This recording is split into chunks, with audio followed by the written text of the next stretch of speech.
Hello students, good morning. आज की class में हम पढ़ेंगे क्लास 9th का हिंदी का चैप्टर नंबर 5, जिसका नाम है नाना साहब की पुत्री देवी मैना को भस्म कर दिया गया।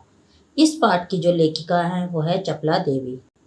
ये उन रचनाकारों में से एक है जिन्होंने स्वतंत्रता आंदोलन में बढ़ चढ़कर भाग तो लिया, लेकिन इतिहास में उनका नाम दर्ज नहीं हो पाया है। ऐसे अनेक रचनाकार हैं जिन्होंने स्वतंत्रता आंदोलन में बढ़ चढ़कर भाग लिया, परंतु इतिहास में उनका नाम कहीं भी दर्ज नहीं है। चपला देवी भी उनमें से ही एक है।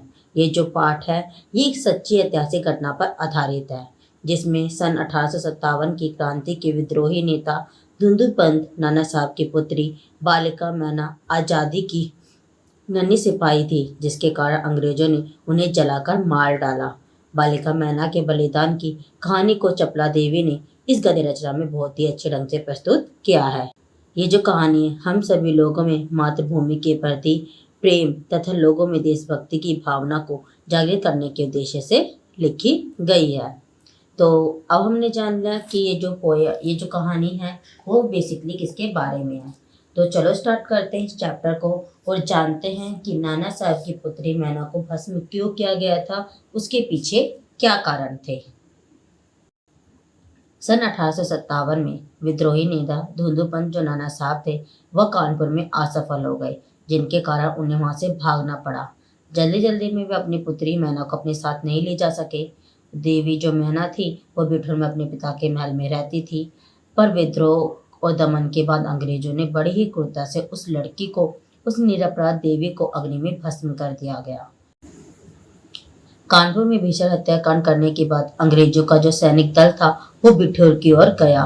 बिठूर में नाना साहब का राजमहल लूट लिया गया, पर उन्हें उसमें भी कुछ ज्यादा हाथ नहीं लगा। इसके बाद अंग्रेजों ने तोप के गोलों से नाना साहब का महल भस्म कर देने का निश्चय किया।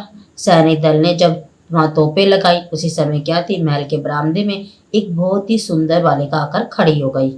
उसे देखकर अंग्रेज सेनापति था बड़ा आश्चर्यचकित हुआ, क्योंकि जब महल को वो लूट रहे थे उस समय उन्हें वहां कोई भी लड़की नहीं दिखाई दी थी। तो सब हैरान थे कहाँ से आई। तो उस बालिका ने अंग्रेज सेनापति को वहां गोली बरसाने से मना किया।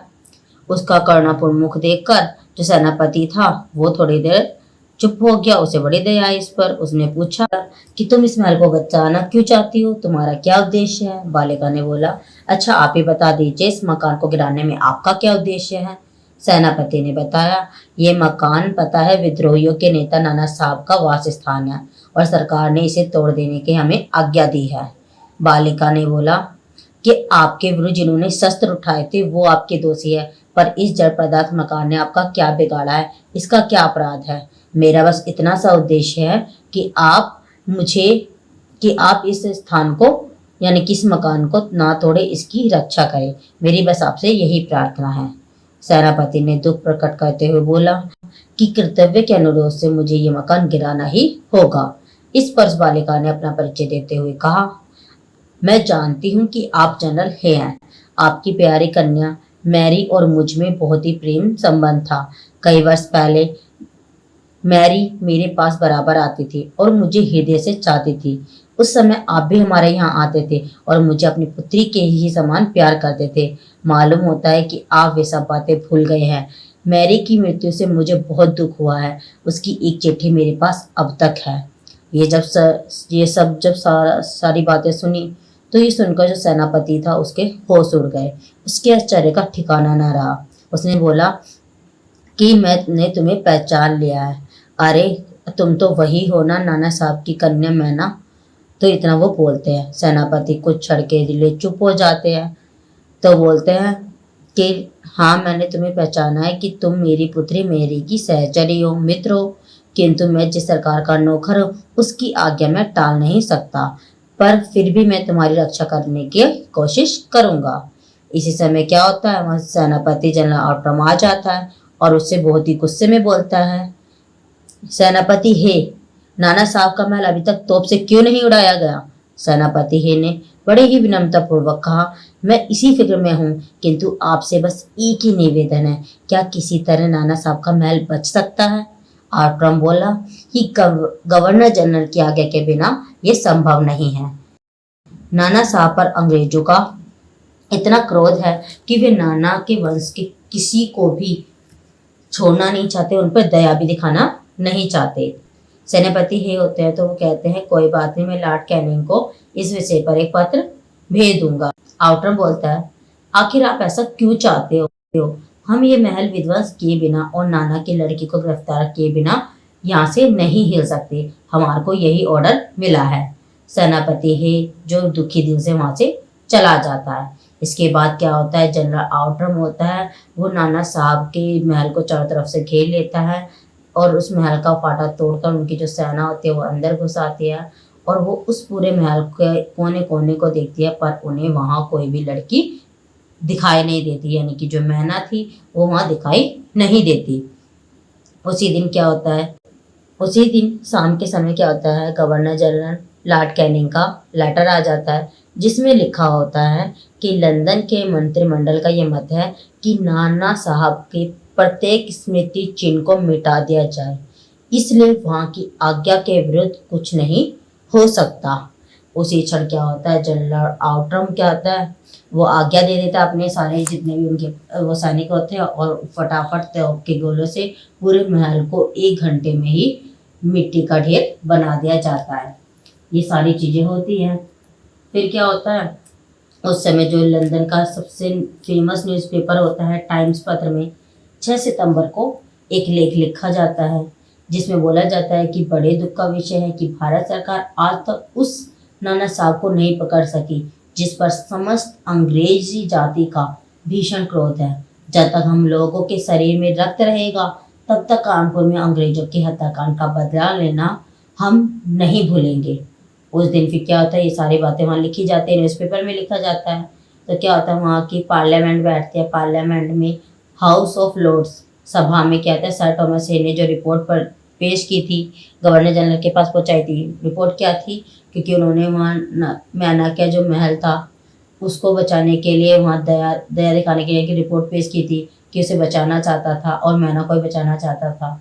तो उनकी इस रिपोर्ट पर क्या हुआ, वहाँ हंसी उड़ाई गई। किस लिए हंसी उड़ाई गई, क्योंकि उन्होंने नाना की कन्या पर दया दिखाने की बात लिखी थी। हे के लिए निश्चय ही एक कलंक की बात है, क्योंकि जिस नाना ने अंग्रेज नारियों का संहार किया उसकी कन्या के लिए क्षमा, अपना सारा जीवन युद्ध में बिताकर अंत में वो वृद्धावस्था में सर थॉमस है एक मामूली महाराष्ट्र बालिका के अपने आप को भूल सके कि वो अपने कर्तव्य से भी विमुख हो गए। हमारे मत से नाना साहब के वंश का कोई भी वहां रहना नहीं चाहिए, उनके प्रत्येक संबंधी को मार दिया जाए और उस लड़की को जिसके कारण सर थॉमस है के मन में प्रेम भाव जागृत हुए उसे उन्हीं के सामने फांसी की सजा दे दी जाए। फिर क्या हुआ, ये सब बातें वहां उठी कहाँ पर, जो सभा हुई थी, सभा में उनके बहुत हंसी उड़ाई गई थी। किसकी, सर थॉमस है की हंसी उड़ाई गई, क्योंकि उन्होंने क्या था, मैना पर दया दिखाई थी और जिन्होंने आकर अंग्रेजी शासन के लिए काम किया था आज वो ऐसी बात कर रहा था, तो ये वास्तव में उनके लिए कलंक की बात थी। सन 1857 की सितंबर महीने में आधी रात के समय, यानी कि चांदनी रात में क्या होता है, एक बालिका होती है जो अच्छे साफ सुथरे वस्त्र पहनकर नाना साहब के महल पर आती है और वो उस महल के यानी कि मिट्टी के ढेर को देखकर रोने लगती है। अब जब वो रोने लगती है, आधी रात को रो रही है, तो पास से क्या होता है, जनरल आउटरम की सेना ठहरी होती है, क्योंकि उन्होंने वो सारा महल तोड़ के वो थोड़े पास में ही ठहरे हुए थे, तो वहाँ ठहरे हुए थे। तो इतने में क्या होता है, कुछ सैनिक नहीं है, रात के समय जब उन्हें रोने की आवाज़ आई तो वहाँ आके देखते हैं, तो देखते हैं कि वहाँ एक लड़की बैठी रो रही है। तो इतने में सेना का जो जनरल आउटरम भी आता है, तो वो भी वहाँ खड़ा हो जाता है। तो वो देखता है कि ये तो वही लड़की है, ये तो नाना साहब की पुत्री है। तो वो देख लेता है उसको और उसे ने गिरफ्तार करने के लिए बोलता है, ओ ये तो नाना साहब की पुत्री है, और उसे वो गिरफ्तार करने लगता है। वो सारे यानी कि सेनापति जो जनरल आउटरम होता है, जितने भी उनके सैनिक होते हैं, सारे आपस में बात कर रहे होते हैं, पर मैना का ध्यान किसी की तरफ नहीं होता, वो केवल रोने में लगी हुई रहती है। और जब वो जनरल आउटरम उसको गिरफ्तार करके ले जाने लगता है, तो मैना उसके मुंह की ओर देखकर बोलती है कि मुझे कुछ समय दीजिए जिसमें मैं यहाँ जी भरकर रो लूं। लेकिन जनरल आउटरम इतना क्रूर होता है कि वह उसे रोने तक का समय नहीं देता, उसकी अंतिम इच्छा भी पूरे होने नहीं देता। उसी समय क्या होता है, मैना के हाथ में हथकड़ी पहना दी जाती है और उसे कानपुर के जेल में लाकर कैद कर दिया जाता है। फिर क्या होता है, कुछ समय बाद ही महाराष्ट्रीय इतिहासवेत्ता महादेव चिटणवीस के बाखर पत्र में एक न्यूज छपती है। न्यूज क्या होती है, वो ये होती है कि कानपुर के जेल में एक बहुत ही भयंकर हत्याकांड हुआ है। नाना साहब की जो पुत्री थी उसको जलाकर भस्म कर दिया गया। तो इस तरीके से देखा कि आपने एक छोटी सी लड़की पर भी अंग्रेजों ने दया नहीं दिखाई। तो आप सभी सोच सकते हो कि उस वक्त अंग्रेज कितने क्रूर थे। तो जिन लोगों ने हम सबको स्वतंत्रता दिलाई है, तो वो जो लोग हैं वो सम्मान के पात्र हैं। तो ऐसे लोगों के लिए हमारे मन सम्मान की भावना होनी चाहिए। तो ये हमारा चैप्टर यहीं खत्म होता है। आशा है आपको ये पूरा पाठ अच्छे से समझ आया होगा। अगर आपको ये पाठ अच्छे से समझ आया हो तो प्लीज़ मेरी वीडियो को लाइक करें, शेयर करें और मेरे चैनल को सब्सक्राइब करें।